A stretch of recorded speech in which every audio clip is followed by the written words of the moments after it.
శ్రీనివాస్ గారు, దివ్యల మాధురి గారు మనతోనే ఉన్నారు. నమస్తే అన్న. నమస్తే నాగరాజ్ గారు. నమస్కారం నాగరాజ్ గారు.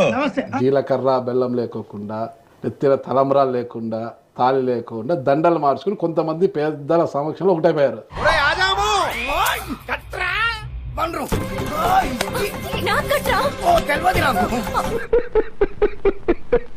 ఒక టీవీ అవార్డ్స్ ఫంక్షన్ లో మమ్మల్ని కూడా అక్కడ గెస్ట్స్ గా పిలిచారు.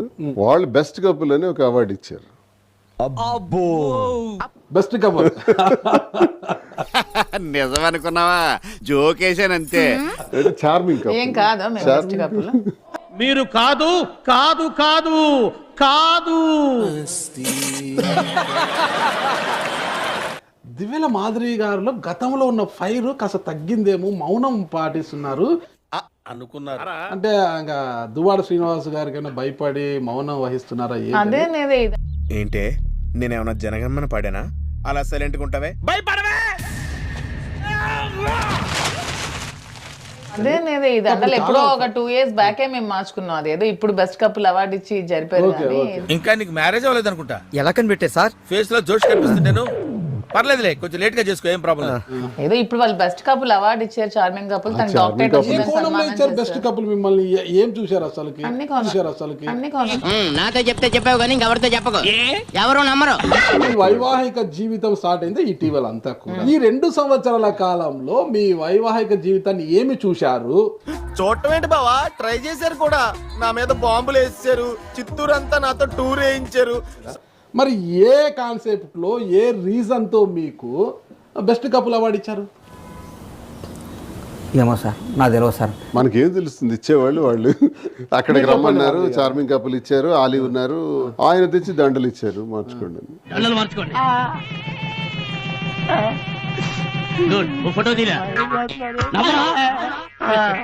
అది హైదరాబాద్ లో నాకు తెలిసి కపుల్స్ అందరిలో బెస్ట్ మేము నేనైతే అనుకుంటున్నాను. ఈ మాట ఎక్కడైనా చెప్పుకో, అలాగే నమ్మితే కర్మ. నేనైతే అనుకుంటున్నాను.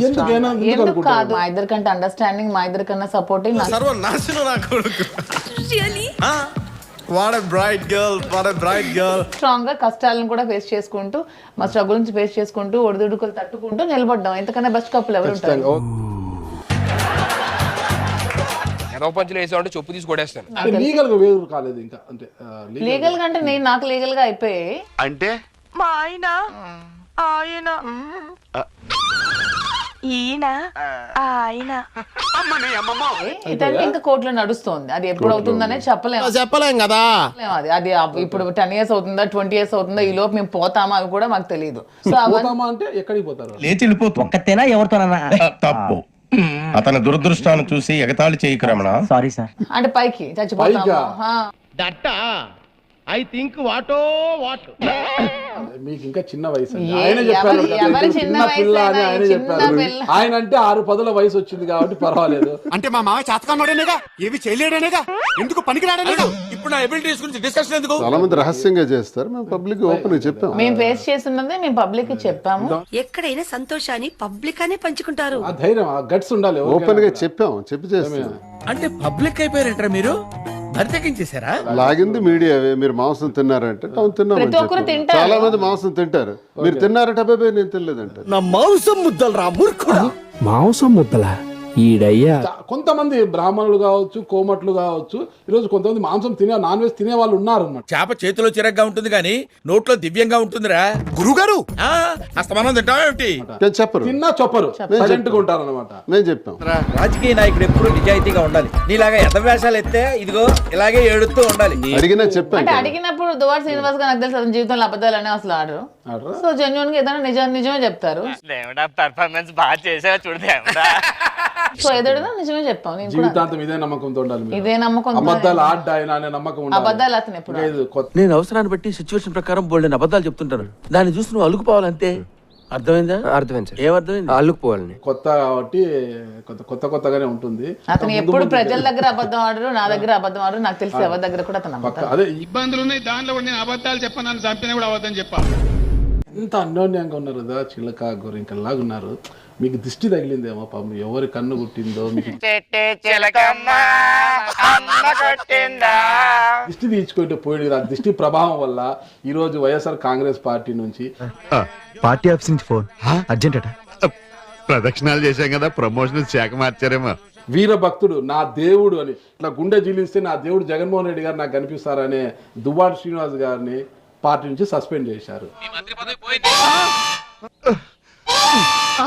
అయ్యయ్యో హారత ఆరిపోయిందండి. హారత ఆరిపోవడం కాదురా, మన కొంపలు ఆరిపోయి. ఇది ఎట్లా దిష్టి తగిలిందంటారు, ఎట్లా అంటారు ఇది, అసలు ఎందుకు జరిగిందంటారు ఇది సస్పెన్షన్ అనేది? ఒక విధంగా దిష్టి తగిలింది అనుకోవాలి శ్రీనివాస్ గారికి. మంత్రి పదవి ఊడిపోయింది. మంత్రి పదవి పోయిందా? అవును, నా మానాన్ని గెస్ట్ హౌస్ లో రెస్ట్ తీసుకుంటుంటే వచ్చి ఇక్కడ ప్రదర్శన చేస్తే ప్రమోషన్ వద్దన్నాడు ఆడెవడు. ఎంత ఘోరం జరిగిపోయిందిరా. దిష్టి ఇవన్నీ అంటే సెంటిమెంటల్ గా మాట్లాడుకునే మాటలు. బట్ ప్రాక్టికల్ గా వచ్చేటప్పటికి ఇక్కడికి వస్తే ఏవేవో వచ్చేస్తాయనో ఉన్నది కూడా ఊడిపోయింది. కూడదేంటి మరి, ప్రజలకు సేవ చేయాల్సింది పోయి ఇలా గుళ్ళు గోపురాల చుట్టూ తిరిగితే ఇలాగే జరుగుతుంది. 1 minute ఆశీర్వదించండి మావయ్య.